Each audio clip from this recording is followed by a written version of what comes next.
మూలంగా ఏమొస్తుందంటే, నా సహోదరులారా, బోధకులమైన మనము మరీ కఠినమైన తీర్పు పొందిదమని తెలుసుకుని మీలో అనేకులు బోధకులు కాకుండుడి అనే పదం ఉంది. అంటే దాని అర్థం బోధకులు ఎవరో అవ్వద్దనా, బోధకులైన వారు జాగ్రత్తగా ఉండమనా?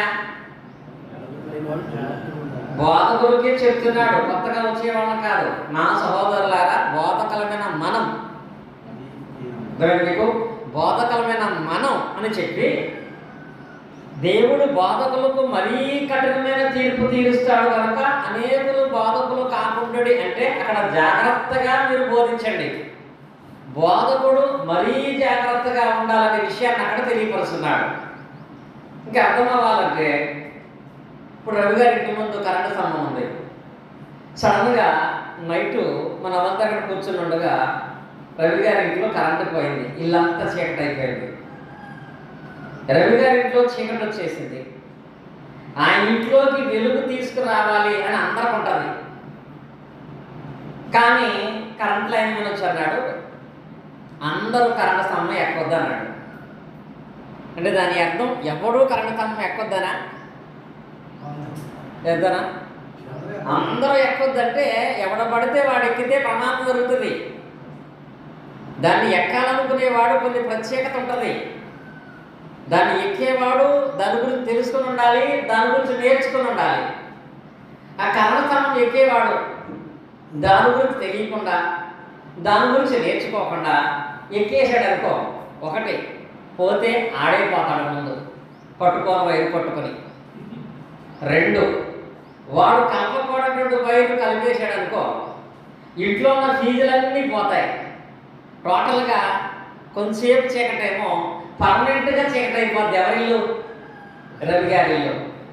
అలాగే బోధ కూడా నీవు నేర్చుకోకుండా తెలుసుకోకుండా చేసే ప్రయత్నం చేస్తే ఒకటి నీవు పతనమైపోతావు, లేదా నీ బోధ వినేవాళ్ళని పతనం చేసే ప్రమాదం ఉంటుంది. కనుక బోధకులమైన మనము మరీ కఠినమైన తీర్పు పొందమని ఎరిగి మీరు అనేకులు బోధకులు కాకూడదనే విషయాన్ని జాగ్రత్త అని ఒక హెచ్చరికగా చెప్తున్నాడు.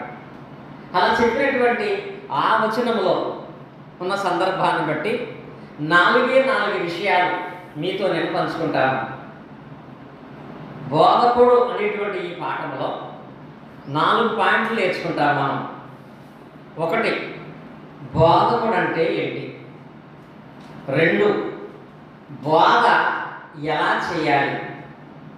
3, బోధకుడు బోధను నిర్లక్ష్యం చేస్తే ఏం జరుగుతుంది? 4, బోధకుల విషయంలో దేవుని తీర్పు ఎలా ఉంటుంది? 4 విషయాలు నేర్చుకుంటాం మనం. మొదటిదేంటి? అసలు బోధకుడు అంటే ఏంటి? బోధకుడు ఎలా పనిచేయాలి? బోధకుడు బోధించే పని నిర్లక్ష్యం చేస్తే ఏం జరుగుతుంది? బోధకుల విషయంలో దేవుడు ఎలాంటి తీర్పు తీరుస్తాడు అనేటువంటి 4 విషయాలు నేర్చుకుందాం మనం. ఇందులో మొదటిగా బోధకుడు అనగా అర్థం ఏంటంటే బోధించేవాడు, ఉపదేశించేవాడు అని అర్థం. బోధకుడు అంటే బోధించేవాడు, ఉపదేశించేవాడు.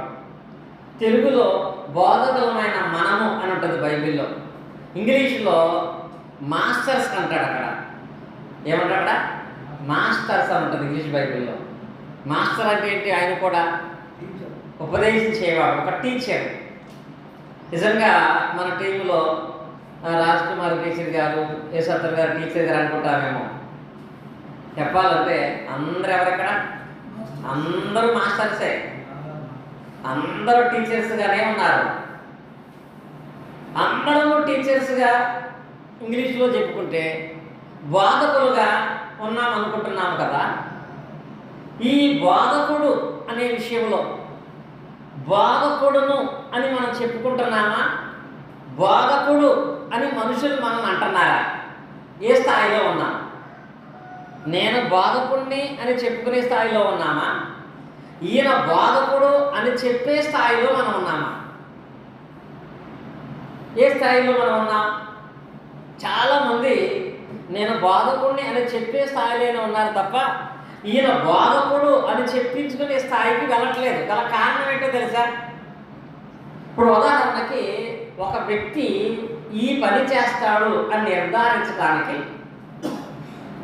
ఆ పని విషయంలో అతను పెట్టే టైము అతన్ని గుర్తిస్తుంది. ఇప్పుడు ఉదాహరణకి ఒక డాక్టర్ ఉన్నాడు, గవర్నమెంట్ డాక్టర్ ఉన్నాడు. ఈయనకి పొలాలు ఉన్నాయి, వ్యాపారాలు ఉన్నాయి. పొలాలున్నా వ్యాపారాలున్నా అవన్నీ చూసుకుంటూ ఉన్నా ఒక వ్యక్తి తన వృత్తి నిర్దేశించడానికి భౌతికంగా మినిమం ఎంత సమయం పెడతారు మన వాళ్ళు? డ్యూటీ ఎవరు ఎన్ని గంటలు చేస్తారు? 8 గంటలు, మ్యాక్సిమం 8 గంటలు. ఇప్పుడు డాక్టర్ గారికి పొలం ఉన్నా వ్యాపారాలు ఉన్నా ప్రతిరోజు 8 గంటలు క్లినిక్లో కూర్చుంటేనే ఆయన ఏమవుతాడు? డాక్టర్ అవుతాడు. లేదు నేను నాకు అంత ఖాళీ లేదు కదా 2 గంటలే కూర్చుంటానంటే ప్రభుత్వం ఏమంటుంది తెలుసా? రిజైన్ చేసేయండి. ఏమంటుంది? నువ్వు డాక్టర్ కాబట్టి 8 గంటలు కంపల్సరీ క్లినిక్లో ఉండాల్సిందే. నాకు కుదరట్లేదు 2 గంటలే ఉంటానంటే వెంటనే ఏమంటుంది తెలుసా? రిజైన్ చేసేయి, నా ఉద్యోగాన్ని అర్హుడివి కాదు అని మాట్లాడేస్తుంది. ఒక టీచర్ కూడా అంతే కదా. ఒక టీచర్కి ఎన్ని పనులు ఉన్నా ఎన్ని కార్యక్రమాలు ఉన్నా కంపల్సరీ 8 అవర్స్ స్కూల్లో ఉండాలి. అతను 8 అవర్స్ ఉండలేను, నేను 3 అవర్స్ మాత్రమే ఉండగలుగుతానంటే గవర్నమెంట్ ఏమంటుంది? రిజైన్ చేసే అంటుంది. మరి మనం బోధకులము అని చెప్పుకునే మనం కూడా నువ్వు బోధకుడివి అని గుర్తించాలంటే బోధించే విషయంలో నీ పనికి ఎంత సమయాన్ని కేటాయిస్తున్నావు? 8 అవర్స్ దేవుని కొరకు కేటాయించే దినాలు మనకుంటాయా? 8 గంటలు. అంటే 8 గంటలు బోధించడం అని కాదండి. ఒక సబ్జెక్టు తయారయ్యే సమయం ఎంత, ప్రార్థన చేసుకునే సమయం ఎంత, దేవుని ప్రజలు దేవుని వాక్యం వినటం కొరకు నువ్వు వాళ్ళ కోసం ప్రయాసపడేటువంటి ప్రయాణం ఎంత, ఇలా లెక్కేసుకుంటే ఒక బోధకుడుగా నువ్వు పిలవాలంటే 8 అవర్స్ దేవుని పని కొరకు కేటాయించిన సమయం ఉండాలి కదా. నీ సమయమే కదా నీ బోధను గుర్తించేది, బోధకుడుగా నీకు పేరు వచ్చేది. గంట మాత్రమే నేను బోధకుడుగా పనిచేస్తాను, మిగతాదంతా నా పని నేను చూసుకుంటాను అనుకుంటే బోధకుడు అనిపించుకోవు నువ్వు ఎప్పుడు కూడా. కనుక బోధకుడని మనం అనుకోవటం కాకుండా బోధకులుగా మనల్ని సమాజం గుర్తించే విధంగా మనం పనిచేయాలి. చాలా 8 అవర్స్ విషయంలో బోధకులు ఎవరైనా సరే, నేను ప్రతిరోజు పడుకునేటప్పుడు అలారం పెట్టి పడుకుంటాను. నేను అలారం పెట్టి పడుకునేటప్పుడు అలారంలో నేను అలారం పెట్టేటప్పటికి ఉండే టైం ఎంత ఉంటుందో తెలుసా? మీరు ఎప్పుడైనా చూడండి, అలారం పెట్టగానే అలారం ఆన్ చేయగానే ఆ అలారం ఒక స్క్రీన్ మీద ఒక పేరు వస్తుంది. ఏమవుతుందో తెలుసా? ఇన్ అవర్స్ ఇన్ మినిట్స్ అని. ఎప్పుడు నా అలారం ఎలా ఉంటుందంటే 4 hours 15 minutes అనో 5 hours 13 minutes అనో అని ఉంటుంది అంతే. 8 hours అని వచ్చిందంటే నువ్వు ఎవడవని దాని అర్థం. ఇందాక అనుకున్నావు కదా, 8 hours ఏది చేస్తావో అదే నీ పని. 8 hours నువ్వు అలారం పెట్టుకునేటప్పటికి 8 hours చూపించిందంటే నేను అలారం కొట్టడానికి 8 hours అని చూపించిందంటే నువ్వు నిద్రపోయేవాడివే. ఇలా ఒక బోధకుడు తన పని నిర్దేశించుకునేటప్పుడు ఫస్ట్ తాను చేసే పని విషయంలో అతను కేటాయించే సమయం చాలా ప్రధానమైనదిగా ఉంటుంది. స్కూల్లో మాస్టరు భౌతిక విద్య బోధించే టీచర్ అయితే బోధకుడు పరిశుద్ధ గ్రంథాన్ని బోధించేటువంటి ఉపాధ్యాయుడిగా ఉపదేశకుడుగా ఉంటాడు. ఆ ఉపదేశుడుగా పనిచేసే విధానాన్ని మొదట మనం కలిగినటువంటి వాళ్ళంగా మనం ఉండాలి. కనుక బోధకుడు అనే మనకి ఆ పేరు వర్తిస్తుందా? పేరు వర్తించే విధంగా మనం ప్రవర్తిస్తున్నామా? సమయాన్ని మనం ఇస్తున్నామా? ఆ సమయం ఇవ్వనప్పుడు మనం బోధకులముగా ఎలా ఉంటాం? మనల్ని బోధకుడుగా దేవుడు ఎలా ఉండనిస్తాడు? ఇప్పుడు అందులో రెండవ పాయింట్కి వచ్చేటప్పటికి బోధకుని పని అనేది ఎలా చేయాలి? సరే, నువ్వు బోధకుడుగానే ఉన్నావు, బోధకుడుగా నీ పని ఎలా చేయాలి? బోధకుడుగా నీ పని ఎలా చేయాలనే దాని దగ్గరకు వచ్చేటప్పటికి ఒక బోధకుడికి ఫస్ట్ అత్యంత అవసరమైనటువంటిది ఏంటంటే, బోధకుడు అనగానే మనందరికంటే కూడా ఒక గురువుగా ఒక బోధకుడుగా ఉన్న వ్యక్తి ఎవరు? యేసుక్రీస్తు వారు. ఆయన కూడా బోధకుడే అని పిలిచాడు. ఒక బోధకుడుగా ఆయన ఎలా ఉండేవాడు, అదే బోధకుడుగా పిలువబడుతున్నాం మనం ఎలా ఉంటున్నాం? ఒక బోధకుడుగా పిలువబడాలంటే, దేవుడు కఠినమైన తీర్పు తీర్చకుండా ప్రేమించాలి అంటే, ఫస్ట్ ఏ బోధకుడికైనా అవసరమైనది సమయము. ఫస్ట్ సమయాన్ని కేటాయించడం వేరు, సమయాన్ని పాటించడం వేరు. సమయాన్ని కేటాయించడం నీ ఇష్టం, ఆ 8 గంటల విషయంలో ఏ టైం పెట్టుకుంటారో, కానీ సమయాన్ని పాటించడం చాలా ప్రాముఖ్యమైంది. లూకాసు వార్త మనం చూసినట్లయితే 21వ అధ్యాయంలో 38వ వచనంలో ఈ విషయాన్ని సోదరులు చాలాసార్లు జ్ఞాపకం చేశారు మనకి. ఇక్కడ యేసుక్రీస్తు వారు సువార్త పరిచయం చేసేటప్పుడు చూడండి, ప్రజలందరూ ఆయన మాట వినుటకు దేవాలయంలో ఆయన యొద్దకు పెందల కడే వచ్చి చుండిరి అని పదం ఉంటుంది. అంటే ఇక్కడ బోధ వినటానికి వచ్చే విశ్వాసులు ఎప్పుడు వచ్చేవాళ్ళంట? పెందల కడే వచ్చేవాళ్ళంట. విశ్వాసులే పెందల కాడ వస్తే బోధించేవాడు ఇంకా ఎంత పెందల కాడ వెళ్ళాలి, ఇంకెంత పెందల కాడ వెళ్ళాలి. నేటి దినాలలో ఒక బోధకుడు సమయ పాలన అనేది చాలామందికి, కొద్దిమందికి మాత్రమే అంతనట్లేదు, సమయ పాలన కరెక్ట్గా ఉండట్లేదండి. ఒక గృహకూడిక జరుగుతున్నా, ఒక ఆరాధన జరుగుతున్నా, ఆరాధనకి అరగంట ముందు వెళ్ళగలిగే బోధకుడు నిజమైన సమయ పాలకుడు. అరగంట ముందు, 5 నిమిషాల ముందు కాదండి, ఒక అరగంట ముందు వెళ్ళి అక్కడ మనం కూర్చోగలుగుతున్నామా? దానికి మనం రెగ్యులర్గా చేసే పని ఒక అరగంట ముందు చేస్తే చాలు. 8 గంటలక 7:30కే వెళ్ళాలి. మొదట సమయ పాలన చాలా ప్రాముఖ్యమైంది. పెందల కడనే లేచి ఆయన దగ్గరికి వెళుతుంటే ఆయన వాళ్ళకంటే ముందు లేచి వాళ్ళ కొరకు ఆయన ఎదురు చూస్తూ ఉండేవాడట. ఒక బోధకుడు ఎప్పుడూ కూడా విశ్వాసం నడిపించే విషయంలో దీన్ని చూపించి నడిపించకూడదండి. దీనికంటే ముందు నిన్ను చూపించి నడిపించాలి. ఎవరు చూపించి? నన్ను చూపించి. పౌలు గారు అంటాడు కదా కొరింథీ రాసిన పత్రికలో, మొదటి పత్రిక 11:1 ఏమంటాడు? నేను క్రీస్తుని పోలిన ప్రకారం మీరు నన్ను పోలి నాకులాగా టైంకి రండమ్మా, నాకులాగా సమయానికి ముందు రండమ్మా అని చెప్పగలిగే బోధకులు ఎంతమంది ఉన్నారు? వచ్చారా? చేసి పాటలు పాడి వచ్చేస్తాను. కొంచెం మధ్యలో ఒక ఆయన వచ్చాడు మాట్లాడుతాడు, వచ్చేస్తాను నేను. ఇలా మాట్లాడుతున్నప్పుడు నువ్వు బోధకుడు ఎలా అవుతావు? క్రీస్తు అనేటువంటి ఆయనే నేను బోధకుడిని అందరికంటే ముందుండాలనుకున్నాడు. మరి క్రీస్తు కంటే నువ్వు గొప్ప బోధకుడుగా ఉన్నావా? సమయపాలన సరి చేసుకోలేనప్పుడు, సమయపాలన పాటించినప్పుడు మనం బోధకులుగా ఎలా దేవుని దగ్గర ఏర్పాటు చేయబడతాము?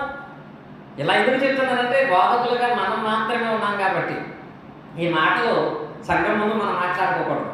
ఎందుకంటే మనం అవమానించుకున్నట్టు ఉంటుందండి. కనుక సమయపాలన అనేది చాలా ప్రాముఖ్యమైనదిగా సంఘానికి పరిచర్యలో మనల్ని మనం చూపించాలి. నాకులాగా రావాలమ్మా, నాకులాగా ఉండాలమ్మా, నాకులాగా జీవించాలమ్మా అని బోధకుడు తనను తాను సంఘానికి మాదిరి చూపించగలిగేటువంటి వాడై ఉండాలి. ఇదొకటి. రెండవది, బోధకుడు తను చేసే పనిలో తన ప్రవర్తన అనేది ఎలా ఉండాలంటే, ఒక బోధకుడుగా యేసుక్రీస్తు వారి ప్రవర్తన ఎలా ఉండేది?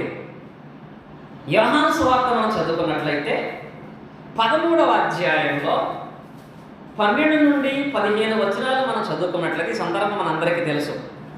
యేసు వారి పాదములు కడిగి తన పై వస్త్రములు వేసుకుని నా తరువాత ఆయన మరలా కూర్చుండి, నేను మీకు చేసిన పని మీకు తెలిసినదా? బోధకుడనియు ప్రభువనియు మీరు నన్ను పిలుచున్నారు. నేను బోధకుడను ప్రభువును కనుక మీరిట్లు పిలుచుట న్యాయమే. కాబట్టి ప్రభువును బోధకుడైన నేను మీ పాదములు కడిగిన ఎడల మీరును ఒకరి పాదములు ఒకరు కడుగవలసినదే. అంటే ఇక్కడ ఈ సందర్భంలో యేసుక్రీస్తు వారు వాళ్ళకి ఏం నేర్పిస్తున్నాడు? నేను బోధకుడిని, ప్రభువునై ఉన్నా, మీ విషయంలో మీ పాదాలు కడగటానికి కూడా నేను అభ్యంతరపడలేదు. అంటే క్రీస్తు వారు తనను తాను ఎంత తగ్గించుకున్నాడు. మనం విశ్వాసాల ముందు మనం హెచ్చించుకునే ప్రయత్నం చేస్తాం. ఎప్పుడూ కూడా సేవలో ఎంత తగ్గించుకుంటే సంఘములో మనం అంత హెచ్చించబడతాం. నువ్వు ఎంత హెచ్చించుకుంటే దేవుని దగ్గర మాత్రమే కాదు మనుషుల ముందు కూడా అంత తగ్గించుకుంటా మనం. మనం ఫస్ట్ వెళ్ళగానే వాళ్ళ ఇంటికి ప్రార్థనకు పిలిచారు. ప్రార్థనకి పిలవగానే మనం డైరెక్ట్గా లోపలికి వెళ్ళి ఏసీ రూమ్లో కూర్చొని వాళ్ళ మంచం మీద కూర్చొని ఏసీ ఏంటంటే, ఈయన ఇంట్లో ఏసీ లేదు కానీ మా ఇంటికి వస్తే మాత్రం ఏసీ కావాలి. బాగానే ఉన్నాయి కోరికలు అనుకుంటారు, అనుకోరా? ఇప్పుడు ఒక ప్లేస్కి వెళ్తున్నప్పుడు పర్లేదమ్మా ఇక్కడ నేను కూర్చుంటానని వాళ్ళు అనాలి, లేదు లోపలికి మనం వెళ్ళాలి, అప్పుడు అది గౌరవం. అలాగే ఒక మనిషిని ప్రేమించే విషయంలో కూడా వాడు ఎలాంటి వారైనా, ఇక్కడ యేసుక్రీస్తు వారి గురించి మాట్లాడితే యేసుక్రీస్తు వారు శిష్యుల పాదాలు కడిగిన సందర్భంలో యోధా పాదాలు కూడా కడిగాడు. పాదాలు తనను చంపటానికి అప్పగిస్తాడని తెలిసినా, తన వల్లే ఆయన శ్రమను చూస్తాడని తెలిసిన యోధా పాదాలే కడిగాడు ఆయన. మరి ఒక బాధకుడుగా నిన్ను ఎవడైనా ఒకవేళ కోపంలోనో ఆవేశంలోనో ఒక మాట అంటే అసలు వాడిని ఎప్పుడైనా పలకరిస్తాం మనం? పలకరిస్తామా? నన్ను అవమానించాడు, నన్ను ద్రోహం చేశాడు, నాకు ఇబ్బంది కలగజేశాడని చెప్పి వాడి మీద కక్ష కడతాం మనం. నేను మాట్లాడను, సంఘంలో ఎవరో మాట్లాడొద్దంటాం మనం. మరి యేసుక్రీస్తు వారైతే మొదటి ప్రవర్తన ఆయన్ని చంపేటువంటి వాడి పాదాలు కూడా కడిగాడు ఆయన. నిజంగా యోధాకి చివరిలో అదే పశ్చాత్తాపం అయి ఉండొచ్చు. ఆయన నా కాళ్ళు కడిగితే నేను ఆయన కాళ్ళలో మేకులు కూర్చోబెట్టాను. ఎంత పశ్చాత్తాపం ఉంటుంది తనకి. ఒక సేవకుడుగా నీ ప్రవర్తన, ఒక వ్యక్తి నీ విషయంలో తప్పు చేసిన తర్వాత పొరపాటు చేశానని తెలిసాక నీ విషయంలో అలాంటి పశ్చాత్తాపం పొందే మనసు అవకాశం మనం ఇస్తామా? అవకాశం ఇచ్చే విధంగా మన ప్రవర్తన ఉంటుందా? క్రీస్తే దానికి కూడా మనందరికన్నా కూడా మాదిరికరమైనటువంటి వాడుగా ఉన్నాడు. ఈ రెండు పర్ఫెక్ట్గా ఉంటేనే మూడో దాంట్లో పని జరుగుతుంది. మూడోది ఏంటి? బోధ. మూడోది ఏంటి? ఫస్టే ఒక దేవుడి వాక్యం పట్టి నేర్చుకున్న మనం డైరెక్ట్గా బోధిస్తామంటే బోధకుడుగా మనల్ని ఎవరు పిలవరండి. బోధ అనేది నువ్వు సాధ్ చేయాలంటే ఫస్ట్ ఈ రెండు రావాలి నీకు. ఒకటేంటి? సమయపాలన. రెండవది ప్రవర్తనలో నిన్ను నీవు మాదిరిగా చూపించుకోవడానికి ప్రతి స్థలమందు క్రీస్తు వలె నిన్ను నీవు తగ్గించుకునేటువంటి వాడుగా ఉండాలి. ఈ రెండు జరిగించిన తర్వాత బోధలో మాత్రం పర్ఫెక్ట్గా ఉండాలి. బోధలో ఎలా ఉండాలంటే యేసుక్రీస్తు వారి గురించి ఒక వ్యక్తి మాట్లాడే సందర్భం చూసినట్లయితే మత్తయి సువార్త 22వ అధ్యాయం 16వ వచనం చూసినట్లయితే ఇక్కడ ఒక వ్యక్తి యేసుక్రీస్తుని ఏమని పిలుస్తున్నాడు? బోధకుడా అని పిలుస్తున్నాడు. ఏమన్నాడు ఇక్కడ? ఇప్పుడు యేసుక్రీస్తు ఎవరు ఇక్కడ? బోధకుడా. ఇప్పుడు లాలయ్య గారిని ఇప్పుడు ఏమంటాం మనం? బోధకుడా. యేసుపాదం గారిని ఏమంటాం? బోధకుడా.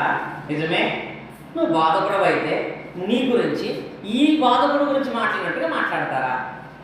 ఒక వ్యక్తి వచ్చి యేసుక్రీస్తు వారితో బోధకుడా అని సంబోధించి ఆయన గురించి ఏమని సాక్ష్యం ఇస్తున్నాడో తెలుసా?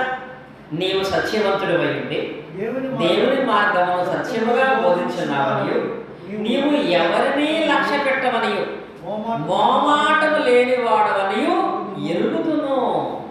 చూడండి, ఇక్కడ పర్ఫెక్ట్. ప్రవర్తనలో ఎంత తగ్గించుకున్నా పర్లేదు కానీ బోధలో మాత్రం తగ్గకూడదు.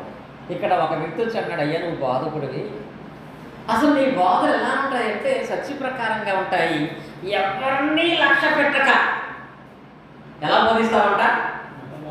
మొహమాటము లేనివాడుగా బోధిస్తాడంట. మొహమాటము లేనివాడుగా బోధించాలండి. నేటి దినాలలో ప్రారంభ సమయంలో మొహమాటంతో దేవుని వాక్యాన్ని బోధించి అబద్ధ బోధన ముందు ప్రకటన చేసి తిరిగి దాన్ని సరిచేసుకోవటానికి ఎన్ని ఇబ్బందులు పడుతున్నారో తెలుసా? తిరిగి దాన్ని సరిచేసే విషయంలో సంఘాల విచ్ఛిన్నాలు కూడా అయిపోతున్నాయండి. భీమవరంలో ఒక స్థానిక సంఘం ఉంది. ప్రారంభ దినాల్లో కొత్తగా స్థానిక సంఘం ఏర్పాటు చేసిన తర్వాత వాళ్ళందరూ ఇబ్బంది పడతారేమని చెప్పి పండగలు చేయడం స్టార్ట్ చేశాడు. క్రిస్మస్ చేస్తాడు, జనవరి 1 చేస్తాడు, 40 దినాలు ఇంటికి ప్రార్థన పెడతాడు. అతను వాక్యం నేర్చుకునే స్థితిలో ఉన్నాడు. ఆ తర్వాత పూర్తిగా వాక్యం నేర్చుకున్న తర్వాత ఇప్పటి వరకు మనం వాక్యం పూర్తిగా తెలియకుండా జరిగించాము. ఇవి దేవునికి హేయమైనవి, భౌతిక సంబంధంగా మనుషులు చేసినట్లుగా పండగలు మనం చేయకూడదు. లేఖనానుసారంగా మనము జీవించాలంటే ప్రతి ఆదివారం ఆరాధన జరిగించడమే గొప్ప పండగ అన్నాడు. దానికి వాళ్ళు ఏమన్నారో తెలుసా? ఇప్పుడు దాకా నువ్వు బైబిల్ చదవలేదా? ఇప్పుడే చదివావా? నిజంగా అన్నమాట. ఇప్పుడు దాకా నువ్వు బైబిల్ చదవలేదు, ఇప్పుడే చదివావా? ఇప్పుడు దాకా చేయమంట నీ ఇష్టమే, చేయొద్దంట మరి నీ ఇష్టమేనా అని చెప్పి టోటల్గా బోధకుడినే పక్కన పెట్టేశారు, వేరే అప్పుడు తీసుకొని పెట్టుకున్నారు. అంటే అక్కడ ఏం జరిగింది? ఫస్ట్ మొహమాటం కలిగి ప్రవర్తించాడు, తర్వాత దాన్ని సరి చేసుకునే అవకాశం లేకుండా అయిపోయింది. ఇంట్లో అయినా సరే, సమాజంలో అయినా సరే, బోధ దగ్గర మాత్రము ఒక వ్యక్తిని బట్టి బోధను మార్చకూడదు. మొహమాటం లేకుండా ఖచ్చితంగా చెప్పాల్సిందే. మొహమాటం లేకుండా చెప్పకపోతే ఆ తర్వాత వాడు రక్షణ పొందకపోవటానికి గల కారణం మనమే. మనకే దేవుడు కఠినంగా తీర్పు తీరుస్తాడు. ఎక్కడో మతశాఖలో బాప్తిసం పొంది ఆదివారం మన దగ్గరగా ఉందని ప్రాంతానికి వచ్చాడు. మన దగ్గరగా ఉన్న ప్రాంతానికి వచ్చి అందరితో పాటు రొట్టె తీసుకుంటాను అంటే ఏమంటారు? ఏమనంటే వచ్చి వారు రాడేమో అనుకుంటాం. ఆ మొహమాటంతో ఆ వారం ఇచ్చాం, రెండో వారం ఇచ్చాడు, మూడో వారం వచ్చిన తర్వాత అమ్మ నీకు నేను ఇస్తున్నాను కానీ నువ్వు పొందిన బాప్తిసం వాక్యానుసారమైంది కాదు, అలాగా ఈ రొట్టెని నువ్వు తీసుకోకూడదు అని నేర్పుతాడు. ఏమంటారు వాళ్ళు? ముందు చెప్పలేదు నాకు. మరి ముందు ఎందుకు ఇచ్చారు మీరు? ముందు ఎందుకు నన్ను దాని వైపు ఇచ్చారు? కాబట్టి ఎలాగ ఇచ్చేసారు కాబట్టి నేను తీసుకుని వెళ్ళిపోతాను, ఇంకేమైనా అంటారా వేరే చోటకి వెళ్తాను, అప్పుడు వెళ్ళిపోతాడు. ఇప్పుడు ఈరోజు వెళ్ళిపోయాడు, 3వ తర్వాత వెళ్ళిపోతాడు. అదే మొహమాట లేని వాడుగా బోధిస్తే నువ్వు చెప్పిన మాట ఎప్పటికైనా వాడి మనసులో ఉంటుంది, లేఖనం అర్థమవుతుంది, సత్యాన్ని వెతుక్కుంటూ వాడొస్తాడు. కుటుంబ సభ్యులైనా సరే, ప్రధానంగా ఇప్పుడు మారేష్ గారు ఉన్నారు, వాళ్ళ అబ్బాయి డ్యూటీ పనిలో ఉండి ఆరాధనకు రావట్లేదు అనుకో, సరే నా కొడుకే కదా చెబితే ఫీల్ అవుతాడేమో, ఇబ్బంది పడతాడేమో చెప్పలేదనుకో, రేపు పొద్దున్న ఎవరైనా ఆరాధన మానేస్తున్నప్పుడు వాళ్ళని గర్భిస్తుంటే ఏమంటారో తెలుసా? నీ ఇంట్లో నువ్వు చెప్పుకున్నావా, నీ కొడుకుకి నీకు చెప్పడానికి మొహమాటం, నాకు చెప్పడానికి అలా అధికారం నీకు ఉందని అంటారంటారా? కనుక బోధ విషయంలో ఎప్పుడూ కూడా మొహమాటం లేనటువంటి వారంలో మనం పనిచేయాలి. దీన్ని యేసుక్రీస్తు బోధలో మనం చూస్తాం. ఇది యాకోబు రాసిన పత్రికలో 2వ అధ్యాయము 1వ వచనంలో కూడా చెప్తాడు ఆయన. యాకోబు గారు ఏమంటండి? నా సహోదరులారా, మహిమ, యాకోబు రాసిన పత్రిక 2వ అధ్యాయం 1వ వచనం, మహిమా స్వరూపియగు మన ప్రభువైన యేసుక్రీస్తును గుర్చిన విశ్వాస విషయంలో ఏమనకూడదు? మొహమాటము గలవారై ఉండకండి. మొహమాటముతో దయచేసి ఏమి చేయొద్దు మీరు. ప్రధానంగా క్రీస్తు సంఘ సంబంధమైనటువంటి కార్యక్రమాలు జరుగుతున్నప్పుడు, మత శాఖల వాళ్ళు వచ్చినప్పుడు వాళ్ళకి అవకాశం ఇస్తున్నానంటే అదేంటి? మొహమాటమా కాదా? వాడికి అవకాశం ఇచ్చావంటే మీరు ఒకటే మేము ఒకటే, మేము అక్కడ వాకింగ్ చెప్పలేదా అని అంటారా? కుటుంబంలో ఒక సమస్య ఎదురైంది, మనం చెప్తున్నాడు ఆయన. ఏమనంటే ఈయనని డినామినేషన్ వాళ్ళు ప్రార్థనకి పిలిస్తే వీళ్ళు అక్కడ వాకింగ్ చెప్పొచ్చాడు. ఇలా ఆ మత్స్యాకల వాళ్ళు ఈయన పిలిచారు, మత్స్యాకల వాళ్ళ సేవకుని పిలుచుకున్నారు. అలా 2 సార్లు అక్కడికి వెళ్ళిన తర్వాత వీళ్ళ ఇంటి దగ్గర ప్రార్థన జరిగే టైం వచ్చేటప్పటికి ఆ మత్స్యాకల వాళ్ళు వీళ్ళ చుట్టాలయ్యింది, అయ్యారు మీరు 2 సార్లు అక్కడికి వెళ్ళి వాకింగ్ చెప్పారు కదా, ఈసారి ఆయన కూడా మన దగ్గర పిలుద్దాం, పిలవకపోతే ఫీల్ అవుతారు అన్నారు. ఈయన అవునా సర్లేదు పిలవండి అమ్మా అన్నాడు. పిలిచారు. పిలిచిన తర్వాత వచ్చాక ఏం చేయ తప్పదు, వాక్యం చేయక తప్పదు. వాక్యం ఇచ్చాడు. వాక్యం చెప్పిన తర్వాత ఆయన అక్కడి నుంచి ఈయన స్థానిక సంఘములన్నింటి గృహ దర్శనానికి వెళ్తున్నాడు. నెక్స్ట్ ఆదివారం ప్రసంగం, ఇలాగూ దేవుని వాక్యానికి వ్యతిరేకమైనటువంటి వారిని మీ ఇంటికి చేర్చుకోకూడదు, వాళ్ళతో వందనాలు చెప్పొద్దు అన్నాడు. అప్పుడు ఏమన్నారు తెలిసారు? మేము వందనాలు చెప్పొద్దంటే మీరు ఎలా వాక్యం చెప్పించారు? తప్పు చేసింది మీరు. అంటే ఒక సేవకుడు మొహమాట అనకపోతే అవమానాన్ని పొందుతాడు. ఎక్కడైనా మొహమాట పడు, భోజనం దగ్గర, నీకు చేసే పరిచర్య దగ్గర మొహమాట పడు, కానీ వాద దగ్గర మాత్రం ఏమవకూడదు. మొహమాట పడ్డామా అవమాన పడతాము, మొహమాట పడ్డామా దేవుని కఠినమైన తీర్పును ఎదుర్కొనే పరిస్థితి మనకు వస్తుంది. కనుక బోధ ఎలా చేయాలంటే మొహమాటం లేకుండా చేయండి. నీతిమంతులుగా దేవుని వాక్య ప్రకారముగా 10 మంది ఉన్నా చాలు. దేవుని వాక్య ప్రకారంగా లేకుండా 100 మంది ఉన్న ప్రయోజనం ఏముంటుంది? దానివల్ల ప్రయోజనం ఉండదు. దేవుడు ప్రతిఫలం ఇచ్చేటువంటి వాడుగా ఉన్నాడు. కనుక సత్యాన్ని సత్య ప్రకారముగా మొహమాటము లేని వాళ్ళముగా బోధించే వాళ్ళగా మనం ఉండాలి. ఇంకా అపోస్తలుడైన పౌలు గారు చెప్పిన మాట ఏంటంటే తిమోతి రాసిన 2వ పత్రికలో 4వ అధ్యాయము 2వ వచనం చూసినట్లయితే అక్కడ అంటాడు, వాక్యమును ప్రకటింపము. ఇప్పుడు సమయమందును అసమయమందును ప్రయాసపడము. అంటే బోధ అనేది ఎలా చేయాలి? ఇప్పుడు మొహమాటలు లేకుండా చేయాలి. రెండవది సమయమందును అసమయమందును కూడా ప్రయాసపడాలట. దేనికోసం ప్రయాసపడాలి? దేనికోసం? ఇప్పుడు ఒక బిల్లు వస్తుంది, ఆ బిల్లు కోసం మధ్యాహ్నం 1 గంట దాకా ఎండలో కూర్చుంటాం. అది ప్రయాస కాదా? భౌతిక సంబంధంగా ఎవరో నీకు గిఫ్ట్ ఇస్తానంటే దానికోసం కూర్చుంటాం. కానీ దేవుని పని కొరకు ప్రయాసపడాలంట. సమయమందును అసమయమందునంటే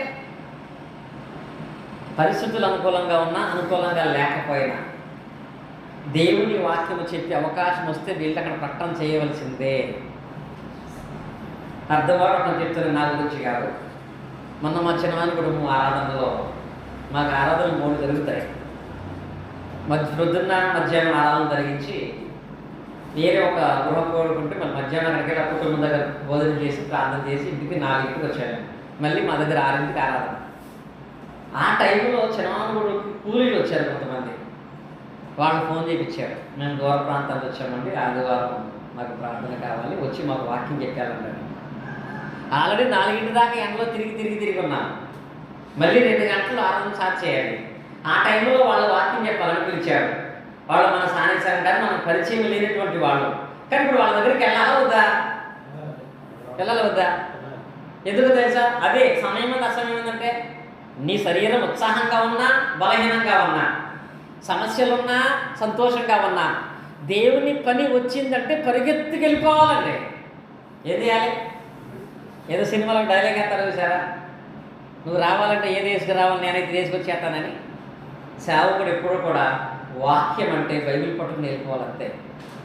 అలా వెళ్ళి నేను వాళ్ళకి సత్యాన్ని బోధించి వాళ్ళ సాన్నిధ్యం తెలుసుకుని ఇది వాక్య ప్రకారమైన విధానం, మీరు ఇలాంటి సహవాసంలో ఉన్నారు, మీరు మళ్ళీ కాంట్రాక్ట్ చేయమంటే వాళ్ళ ఫోన్ నెంబర్ పట్టుకెళ్ళారు. మనం చెప్పాల్సింది వాళ్ళు చెప్పాము. మరింత తెలుసుకోవాలనుకుంటే ఫోన్ చేస్తే వాళ్ళకి అది అర్థమవుతుంది. ఇప్పుడు రేపటిదైనా నేను వెళ్ళలేదనుకో, వాళ్ళకి సత్యం చెప్పే అవకాశం ఇద్దామనుకున్నాను, నువ్వు వాళ్ళకి వాక్యం చెప్పడానికి వెళ్ళలేదు కనుక ఆదివారం 3 ఆరాధనలు చేసినా నువ్వు పాపివే అన్న దేవుడు. అంటే పని సమయమందును అసమయమందును కూడా ఎప్పుడు దేవుని వాక్యం చెప్పడానికి మనల్ని పిలుస్తారు, ఎప్పుడు సంఘం మనల్ని పిలుస్తుందని ఎదురు చూడాలి తప్ప, అమ్మ ఎప్పుడు పొద్దున్నని పిలవద్దు, ఎప్పుడు మధ్యాహ్నం అసలు పిలవద్దు, రాత్రి అసలు పిలవద్దని ఎప్పుడు అనకూడదండి. ఎప్పుడు పిలుపు కోసం మనం ఎదురు చూడాలి తప్ప మన కోసం వాళ్ళు ఎదురు చూసేటట్లుగా మనం వాళ్ళకి సమయాన్ని కేటాయించడం కాదు. వాళ్ళ సమయమే మన సమయం. ఎందుకంటే మన పనే అది కనుక. అది కోలున్నాడు వాక్యాన్ని ప్రకటించడం అంటే సమయమందును అసమయమందును కూడా ఏం చేయాలంట? నువ్వు ప్రయాసపడుము. ఎలాగా? సంపూర్ణమైన దుర్గశాంతముతో ఉపదేశించు, ఖండించు, గద్దించు. ఏం చేయాలి? ఇక్కడ బుద్ధి చెప్పేటువంటి వాడై ఉండాలి. ఇది రెండవది. ఇందులో బోధపడే విషయంలో బోధపడే అంటే ఏంటో చెప్పాను, బోధ ఎలా చేయాలో చెప్పుకున్నాము. ఇప్పుడు 3వ దానికి వచ్చినప్పటికీ ఈ బోధను నిర్లక్ష్యం చేస్తే ఏం జరుగుతుంది? బోధించే విషయంలో బోధకుడుగా దేవుడు మనకు అవకాశం ఇచ్చిన, బోధకుడుగా చెప్పుకుంటున్న మనం బోధన చేయని వాళ్ళగా ఉంటే వాడి పరిస్థితి ఎలా ఉంటుందో తెలుసా? యాకోబు రాసిన పత్రికలో మనం చదువుకుంటాము. యాకోబు రాసిన పత్రిక చూసినట్లయితే యాకోబు రాసిన పత్రిక 4వ అధ్యాయం 17వ వచనం. ఇక్కడ ఏం రాయబడింది? మేలను చేయనిరిగియు అలాగూ చేయని వానికి పాపము కలుగును. ఇప్పుడు దీన్ని బోధకుడిని అన్వయించుకుంటే ఎలా ఉంటుంది? బోధ చేసే అవకాశం ఉండి, బోధించే సామర్థ్యం ఉండి, బోధించే సమయం ఉండి, నీవు బోధించడానికి వెళ్ళకపోతే నువ్వేం చేసినట్టు? ఏం చేసావు అక్కడ? పాపం.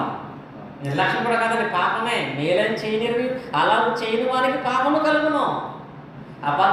బోధన చేయడం ఎంత పాపమో, సత్యాన్ని బోధించే విషయం నిర్లక్ష్యం చేయడం కూడా పాపమే. పాపంలో ఒకలుగా మనం ఎంచబడతాము.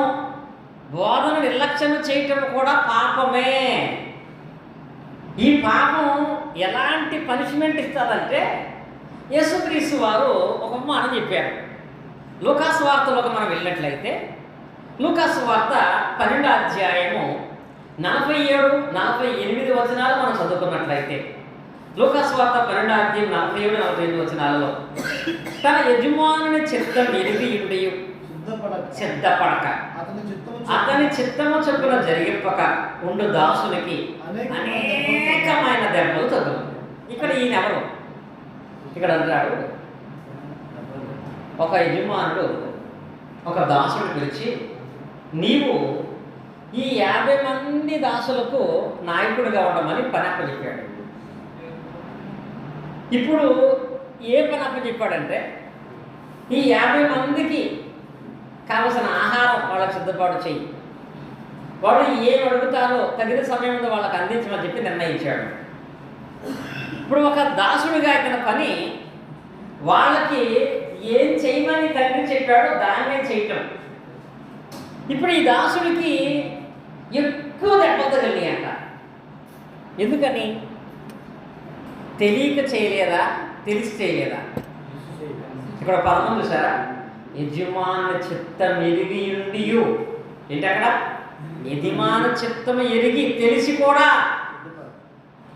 ఇన్ని సంవత్సరాలు బైబిల్ ట్రైనింగ్ అవుతున్నాం, ఎంతమంది ద్వారా దేవుని వాక్యాన్ని వింటున్నాం, ప్రతి ఉదయం దేవుని వాక్యాన్ని నేర్చుకుంటున్నాం, దేవుని గురించి ఎంత తెలిసి కూడా ఎరిగియుండియు సిద్ధపడక ఆయన చిత్తము చొప్పున ఎవడైతే జీవించుడో వాడికి ఏముంటాయంట? అనేకమైన దెబ్బలు తగులుతాయట. ఎక్కువ దెబ్బలు తగులుతాయట. అనేకమైన దెబ్బలు అంటే ఎక్కువ దెబ్బలు. తక్కువ దెబ్బలు ఎవరికి? 40 చూడండి. అయితే తెలియక దెబ్బలు తగిన పనులు చేసిన వానికి కొద్ది దెబ్బలే తగును. అంటే ఇక్కడ ఎవరికి తక్కువ, ఎవరికి ఎక్కువ? తెలియక వాడు చేయలేదు, వాడికి తక్కువ దెబ్బలే. తెలిసి వాడు చేయలేదు, వాడికి ఎక్కువ దెబ్బలు. ఒక బాధకుడికి దేవుడు దెబ్బలు కొట్టే పని పెట్టుకుంటే ఎలా ఉంటుందో తెలుసా? దేవుడు మన చేత దేవుని వాక్యాన్ని చెప్పించే పని చేస్తే బాగానే ఉంటుంది. దేవుడు చెప్పించే పని చేస్తే మన విశ్వాస స్థితి బాగుంటుంది. అదే దేవుడు కొట్టించే పని చేస్తే ఎవరిని? బాధపడగా నేను చెప్పే పనిలో పెట్టాడా బాగానే ఉంటుంది.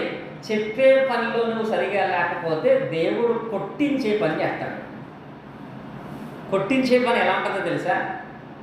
బైబిల్లో అపోస్తలుల కార్యగ్రంథాన్ని మనం చూసినట్లయితే, అపోస్తలుల కార్యగ్రంథంలో 19వ అధ్యాయము 13 వచనం నుంచి మనం చదువుకున్నట్లయితే, ఇక్కడ ఒకడు నేను బోధకుడుగా ఉన్నాను, బోధ చేసేవాడుగా ఉంటానని బయలుదేరాడు. అపోస్తలుల కార్యములు 19వ అధ్యాయంలో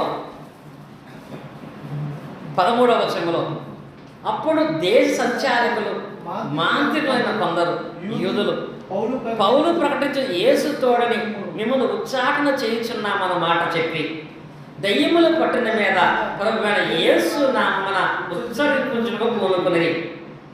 యూదులైన స్కేవ అయిన ఒక ప్రధాన యాజకునికి కుమారుడు 7 అలాగూ చేయించుండేది. ఎలా చేస్తున్నారు? దేవుని చిత్తమును బట్టి కాక సొంత ఆలోచనలో వాళ్ళు పనిచేస్తున్నారు.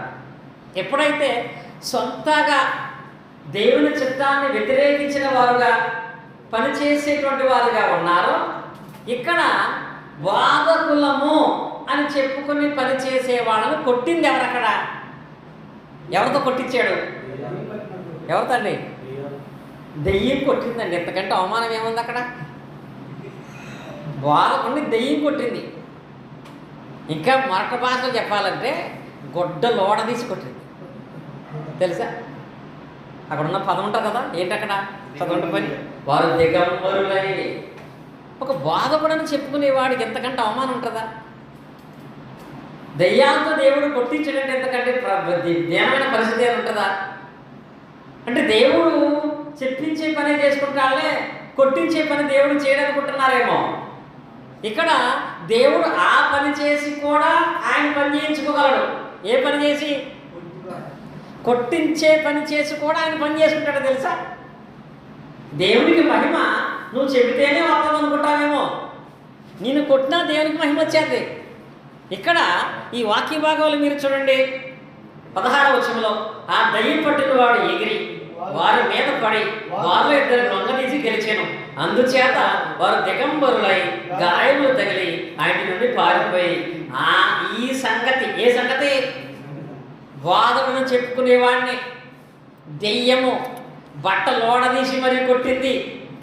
వాదనను చెప్పుకునేవాడిని దేవుడే దెయ్యం కొట్టేటువంటి అవకాశం ఇచ్చేశాడు అని తెలిసినటువంటి వారంట ఈ సంగతి ఎఫెసులో కాపురమున్న సమస్త యూదులకును గ్రీకేసులకు తెలియవచ్చినప్పుడు వారికి అందరికీ కూడా మిగులు భయము కలుగును కనుక ప్రభువైన యేసు నామమును ఏ పరచబడింది? అక్కడ ఘనపరచబడింది. దేవుని నామం ఏమైంది? అక్కడ ఏం చేస్తే అయింది? వాదపడని చెప్పుకునేవాడిని దెయ్యం కొడితే దేవుడికి మహిమ కలిగిందంట. నిజంగా దేవుడు మన విషయంలో ఆ సెక్షన్ పెట్టుకుంటే మా బిల్లప్ప గారు చెప్పినట్లుగా ఈ రూల్లో తీసుకెళ్ళి ఆ రూల్లో పెడితే, చెప్పించే పని పక్కన పెట్టి నేను కొట్టించే పని ప్రజలు పెడితే దేవుడికి మహిమ కలగదా? దేవుడు మహిమపరచబడడా? ఇక్కడ ఈ విషయంలో మాత్రమే కాదండి, మీకు మనందరికీ తెలిసిన దైవజనుడు ఒక ఆయన ఉన్నాడు పాత నిబంధన భాగంలో. ఆయన గురించి మనందరికీ తెలుసు. ఆయన పేరు యోనా. యోనా విషయంలో దేవుడు బోధకుడుగా చెప్పించే పని చేద్దాం అనుకున్నాడు, కానీ ఆ పని విషయంలో అతను భయపడ్డాడు. ఎప్పుడైతే చెప్పించే పని చేద్దాం అనుకున్న విషయంలో అతను భయపడ్డాడో దేవుడు అతను ఏం చేసే పని పెట్టుకున్నాడు? కొట్టించే పని, అనగా ఎత్తి సముద్రంలో పడేసే పని పెట్టుకున్నాడు. యోనా రక్షణ సువార్త ప్రకటించడానికి వెళ్ళమన్నాడు. యోనా ఆ పనికి వెళ్ళలేదు. అందుని బట్టి దేవుడు యోనాను ఎత్తి ఎందులో పడేశాడు? సముద్రంలో పడేశాడు. యోనాకు జరిగిన ఆ పరిస్థితిని బట్టి దేవుడు నామం ఘనపరచబడిందా, అవమానపరచబడిందా? ఏమైందో తెలుసా? యోనా గ్రంథం 1వ అధ్యాయం 16వ వచనం చదవండి. యోనా గ్రంథం 1వ అధ్యాయం 16వ వచనం ఏం జరిగింది? 1:16 తీసుకుంటే వాళ్ళు చదవండి.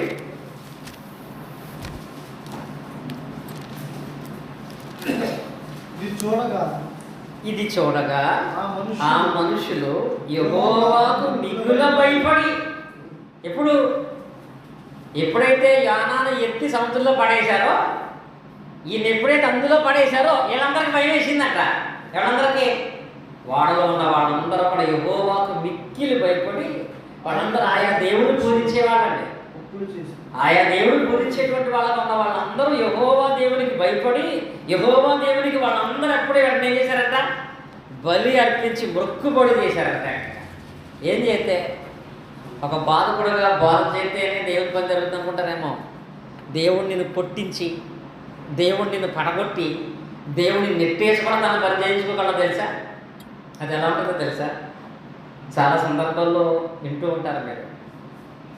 ఒక బోధకుడుగా నీకు ఏదైనా ఎదురు దెబ్బ తగిలితే, ఏదైనా శోధన వస్తే, నువ్వు ప్రమాదంలో పడితే, ఆ బోధకుడుగా బోధించే పని కరెక్ట్గా నువ్వు చేయనటువంటి వాడుగా ఉన్నప్పుడు సమాజం ఏముంటుందో తెలుసా? నేను బోధకుడిని, బోధన చెప్పుకుంటూ బోధ చేయకపోతే దేవుడు ఊరుకుంటాడా అన్నట్టు. నేను బోధకుడిని, నేను వాక్యం నేర్చుకున్నాను అని చెప్పుకుంటూ బోధ చేయకపోతే దేవుడు ఊరుకుంటాడా? దేవుడు ఎందుకు ఊరుకుంటాడు? దేవుడు న్యాయవంతుడు, అందుకే ఆడికి అలా జరిగింది. అంటే నీకు దెబ్బ తగిలినా దేవుడికి ఏం కలుగుతుంది? అక్కడ మంచి కలుగుతుందండి. బోధకుడు ఎప్పుడు ప్రార్థన చేయడు. నేను దేవుని వాక్యం బోధిస్తానంటాడు, ఎప్పుడు కూడా దేవుని గురించి ప్రకటన చేయడు. సేవకున్నాడు, ఎప్పుడు కూడా సేవకి వెళ్ళడు. ఖాళీ ఉంటే పడుకుంటాడు, లేకపోతే టీవీ చూస్తాడు, లేకపోతే సోది కవులు చెప్తాడు తప్ప. ఇలా అనుకుంటే దేవుడు ఊరుకుంటాడా? దేవుడు ఊరుకుంటాడా? దేవుడు కొట్టడా? కాబట్టి దేవుడు న్యాయమైన వాడు. దేవుడు అందరికీ తీర్పు తీరుస్తాడు. ఆయనకి విశ్వాసం లేదు, సేవకులు లేదు, అందరూ సమానమే అని నీకు తగిలిన దెబ్బలకి ఆ కారణం బట్టి కూడా దేవుడి నామం కనపరచబడుతుంది. ఒకవేళ దేవుడు ఈ పని విషయంలో, బోధకులైన మన విషయంలో ఈ వేవ్ వదిలేసి ఆ వేవ్ పట్టుకుంటే మన పరిస్థితి ఎలా ఉంటుంది? చెప్పమంటే చెప్పట్లేదు, కానీ కొట్టించే పని పెట్టుకుంటే, కొట్టించే పని దేవుడు పెట్టుకుని దాన్ని కొనసాగించేటువంటి వాడుగా ఉంటే ఆయన పని ఆయన జరుగుతుంది. మనలాంటి వాళ్ళ పరిస్థితి ఏంటి? ఇప్పుడు స్కేవ అయినటువంటి 7 కుమారులు మళ్ళీ వెళ్ళి ఎక్కడైనా వాక్యం చెప్పగలరా? చెప్తారండి. అందరి ముందు బట్టలు వడదీసి మరీ కొట్టేసి. ఇప్పుడు ఈ యోనా గురించిన విషయంలో ఇంకెప్పుడైనా యోనా అలా పొరపాటు చేసి పారిపోయే ప్రయత్నం చేస్తాడా? కానీ దేవుడు మనందరి విషయంలో అనగా బోధకుల విషయంలో ఆయన కలిగి ఆలోచన ఏంటంటే, మీరు మొదట సామర్థ్యం కలిగిన వారుగా బోధించే పని సంకరంగా మీరు చేయాలనేది ఆయన ఉద్దేశం. ఇవన్నీ పౌలు గారికి తెలుసండి. ఏవన్నీ? స్కేవ అనే వాళ్ళు దేవుని వాక్యానికి విరుద్ధంగా బోధిస్తున్నప్పుడు దెయ్యం కొట్టేసిందని తెలుసు. యోనా అనేటువంటి వాడిని సముద్రంలో పడేసిందని తెలుసు. అందుకే పౌలు గారు బోధ అనగానే ఆయనకు ఒక భయం. ఏ భయమో తెలుసా? కొరింథీ రాసిన పత్రిక మనం చదివినట్లయితే 9వ అధ్యాయంలో 16వ వచనం మనం చూసుకున్నట్లయితే అక్కడ ఏముంటుంది అని చెప్పినటువంటి మాటల్లో, నేను సువార్త ప్రకటించున్నాను, నాకు అతిశయ కారణం లేదు. సువార్తను ప్రకటించవలసిన భారం నా మీద మోపబడి ఉన్నది. అయ్యో అంటారు. రెండో పదం అయ్యో అంటే ఎంత భయం వేసింది ఆయనకి. ఎందుకు అయ్యో? చెప్పలేక చెప్పటంలో నేను బలహీనమైపోతానేనా? ఈ రోజుల్లో సేవ చేయమంటే అయ్యో అంటున్నారు. సేవ చెయ్యకపోతే అయ్యో అనాలండి. అయ్యో, నేను సువార్త ప్రకటింపకపోయిన ఎడల ఇదేంటిది? ప్రకటిస్తే శ్రమ కదా, ఎలా వెళ్ళాలి? ప్రకటిస్తే శ్రమ కదా, చీకట్లో ఉండాలి. ప్రకటిస్తే శ్రమ కదా, ఎన్నో ఇబ్బందులు ఎదుర్కోవాలి. ప్రకటిస్తే శ్రమ కదా, ఇంట్లో అన్నీ ఇవ్వలేము. ఆయన ప్రకటిస్తే శ్రమల్లా, ప్రకటించకపోతే శ్రమ. ఎందుకో తెలుసా? దెయ్యాలు కొట్టినాయి, నన్ను కొట్టవా? ఇది సముద్రంలో పడేశారు, దేవుడికి ఒక చోట పడేయడా? సువార్త ప్రకటింపకపోయిన ఎడల నాకు శ్రమ అన్నాడు పౌలు గారు. మరి మనము దేవుని పని విషయంలో నిర్లక్ష్యం చేస్తే చెప్పించే దేవుడే పుట్టించే పని కూడా చేస్తాడు. అది చాలా అవమానకరం. అది మనం భరించలేము. ఆ స్థితికి వెళ్లకుండా ఉండాలంటే చెప్పించే అవకాశం ఉన్నప్పుడే చెప్పేటువంటి పనిని మనం చేసేవాళ్ళమై ఉండాలి. ఇప్పుడు చివరిగా ఈ బోధకుల విషయంలో దేవుని యొక్క తీర్పు అనేది ఎలా ఉంటుంది? బోధకుల విషయంలో దేవుని యొక్క తీర్పు అనేది ఎలా ఉంటుందంటే, నమ్మకముగా దేవుని వాక్యమును అనగా దేవుని పని చేసేవాడి విషయంలో దేవుడు మరెక్కువైన ఆశీర్వాదాలు ఇస్తాడు. మనందరికీ తెలుసు కదా, చాలా సందర్భాల్లో మనం విని ఉంటాం. మత్తయి సువార్త 25వ అధ్యాయం 21వ వచనంలో తలాంతుల గురించి. ఇక్కడ 5 తలాంతులు గలవాడికి 2 తలాంతులు గలవాడికి ఆయన ఎలా ఇచ్చాడు? ఎక్కువ ఇచ్చాడో తక్కువ ఇచ్చాడా? ఎంత ఇచ్చాడు? తెలుసు కదా, ఎలా ఇచ్చాడు? మరి ఎక్కువగా ఇచ్చాడు. ఏంటయ్యి? తలాంతులు. 5 తలాంతులు ఇచ్చాడు. ఇచ్చిన వాటిలో నమ్మకం ఉన్నాడు కనుక మరి ఎక్కువ. 2 తలాంతులు ఇచ్చాడు, 2 నమ్మకం ఉన్నాడు కనుక మరి ఎక్కువ. వీడికేమో ఆశీర్వాదాలు మరి ఎక్కువగా ఇచ్చాడు. మరి ఇందాక మనం చదువుకున్న లోకాసు వార్తలో ఆడికి మరి ఎక్కువ ఏమి ఇచ్చాడు? దెబ్బలు. ఎవరికి?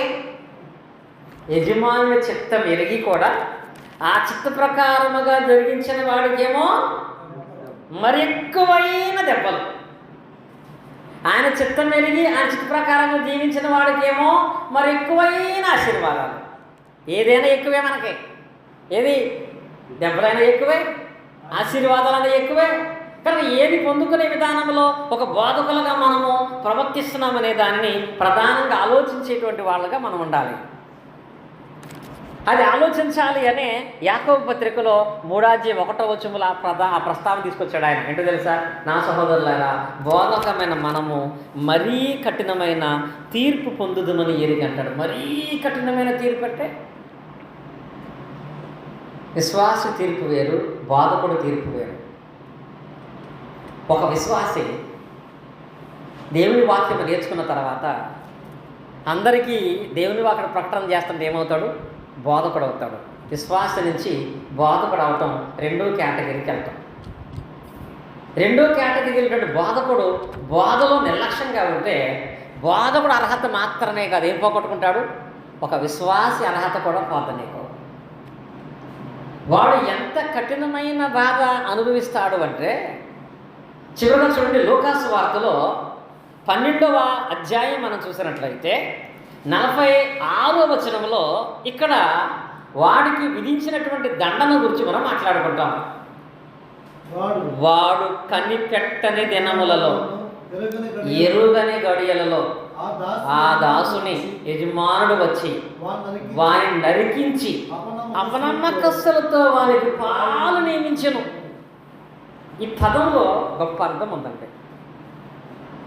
ఎవడైతే దేవుని చిత్తం ఎరిగి కూడా అచిత ప్రకారముగా పనిచేయడో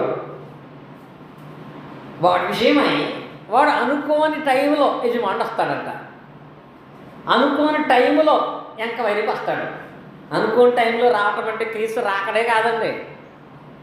ఇప్పుడు మనకి ఇన్కమ్ ట్యాక్స్ వాళ్ళు వస్తారు. ఇప్పుడు కంపెనీ మూసేసేటప్పుడా? ఎప్పుడు వస్తారు? కంపెనీ రన్నింగ్లో ఉండగా ఎప్పుడు వస్తారో తెలియదు. వాళ్ళు వచ్చి అడిగేటప్పటికి లెక్కలన్నీ కరెక్ట్గా ఉంటే పర్లేదు, లేకపోతే సీల్ వేసేస్తారు. ఇంకా ఇబ్బందికరంగా ఉంటే తీసుకెళ్ళిన జైల్లో వేస్తారు. అలాగే దేవుడు కూడా ఒక బోధకుడుగా నీ లెక్క దేవుడు ఎప్పుడు అడుగుతాడో తెలియదు. ఈ ఆదివారానికి దేవుడు మన లెక్క చూస్తే మనం బోధకులమని చెప్పుకుంటున్నాము, కానీ బోధించే విషయంలో దేవుడికి మనం సమయం ఎంత ఇస్తున్నాము? బోధించే విషయంలో మన పని ఎంత చక్కగా జరిగిస్తున్నాము? సమయమందు అసమయమందు ప్రకటిస్తున్నామా? సమయం ఉన్నా ప్రకటన చేయనటువంటి వాళ్ళగా మనం ఉంటున్నామా? నిర్లక్ష్యం చేసేవాళ్ళుగా ఉంటున్నామా? ఒకవేళ నిర్లక్ష్యం చేసేవాడుగా ఉంటే అక్కడ అంటున్నాడండి, వచ్చి ఆయన నరికెత్తే పర్లేదండి, అయిపోద్ది. నరికితే పెద్ద సమస్య ఏం కాదు, అక్కడ నరకటం పెద్ద బాధ అనుకుంటాం, కానీ వచ్చేసి నరికేసాడు అక్కడ అయిపోద్ది. కానీ నరికి వీడిని తీసుకెళ్ళి ఎవరిని? బోధకుడిని, ఉపదేశకుడిని, టీచర్ని, మాస్టర్ని, లెక్చరర్ని తీసుకెళ్ళి ఎత్తాడు తెలుసా? అపనమ్మకస్తులతో పాటు పడేస్తాడంట. అక్కడ ఉంటుంది బాధ. అంటే ఇది ఎలా ఉంటుందో తెలుసా? ఇప్పుడు మారేష్ గారు ఒక మంచి స్పీకర్, ఒక మంచి ప్రీచరు, ఒక మంచి బోధకుడు. ఒక బోధకుడున్న ఈ మారేష్ గారు ఒకరోజు బస్సులో ప్రయాణం చేస్తున్నాడు. ప్రయాణం చేస్తుంటే అతనికి ప్రసాద్ గారు పరిచయం. ప్రసాద్ గారు ఇంకా లోకస్తుడుగానే ఉన్నాడు, ఇంకా తాగుతాడు అనుకోండి, ఇంకా రకరకాల అలవాట్లు ఉన్నాయి, అన్ని రకాల వ్యసనాలు ఉన్నాయి, సరిగా అయిన వస్త్రాలు కూడా వేసుకోడు, మురికి బట్టలతో తిరుగుతాడు. అలాంటి ప్రసాద్ గారు అదే బస్సు ఎక్కాడు. మారేష్ గారి దగ్గరికి వెళ్ళి కూర్చుంటే మారేష్ గారు అంటే తెలుసా? దొరికాడు.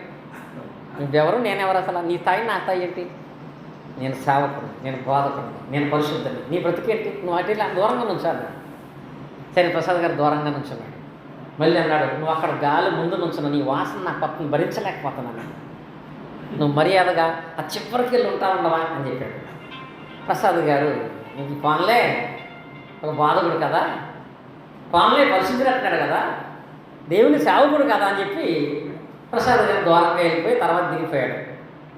ఆ తర్వాత వీళ్ళిద్దరూ కలిసి హోటల్కి వెళ్ళారు.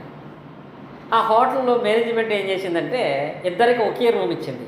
ఇచ్చి ప్రసాద్ గారికి మంచం ఇచ్చింది, మారేష్ గారికి ఆయన కాళ్ళ దగ్గర చాపేసుకుని పడుకోమని చెప్పింది. ఆయనకి ఎలా ఉంటుంది? ఎలా ఉంటుంది?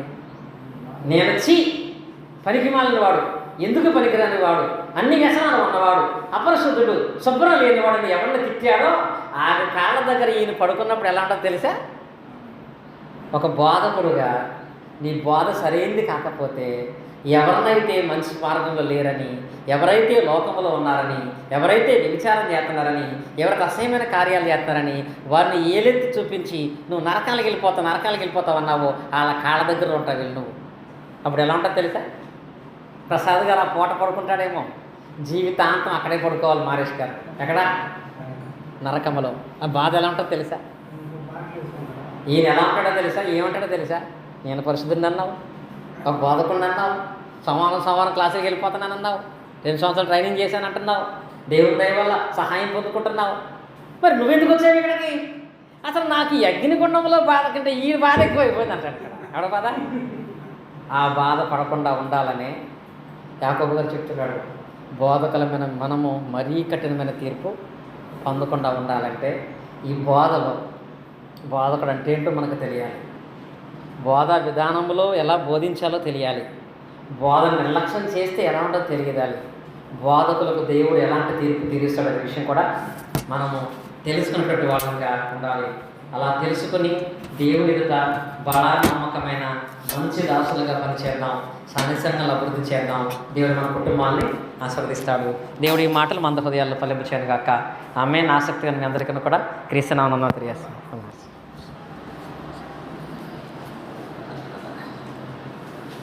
ఇప్పటి వరకు కూడా ప్రియులు మాస్టారు అయ్యా